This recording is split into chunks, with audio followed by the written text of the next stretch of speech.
আসসালামু আলাইকুম রহমতুল্লাহ।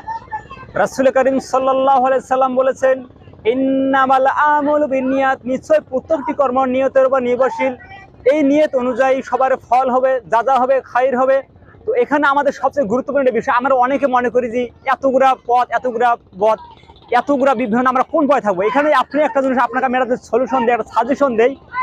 এইটা হলো সবচেয়ে গুরুত্বপূর্ণ বিষয় হলো, যদি কোনো ব্যক্তি আল্লাহর কাছে চায় যে আল্লাহ আমাকে দিনের সেই জ্ঞানটা দান করো, যেই জ্ঞানটা অর্জন করলে আখিরাতে কামিয়াবি হওয়া যায়, আল্লাহকে সন্তুষ্ট করা যায়, রাসূল সাল্লাল্লাহু আলাইহি রাজি করা যায়, পরপর জান্নাত পাওয়া যায়। আমাদের সবার উদ্দেশ্য আল্লাহ এবং তার রাসূলকে পাওয়ার জন্য, জান্নাত হাসিল করার জন্য। তো আমরা যদি নিয়ত করি যে আল্লাহ আমাকে দিনের সঠিক জ্ঞানটা দান করো, আপনারা যখন জানেন আল্লাহ যার ভালো চায় তাকে আল্লাহ সুবহানাহু ওয়া তাআলা দিনের সঠিক জ্ঞান দান করে। আমরা তো অর্থ সম্বন্ধে ব্যস্ত হয়ে যাই।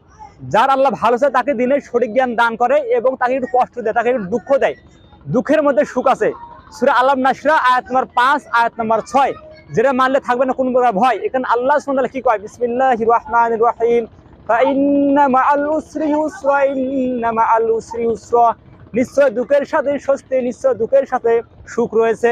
দুঃখের সাথে সুখ আছে কার কথা? আল্লাহ সুবহানাহু ওয়া তাআলার কথা।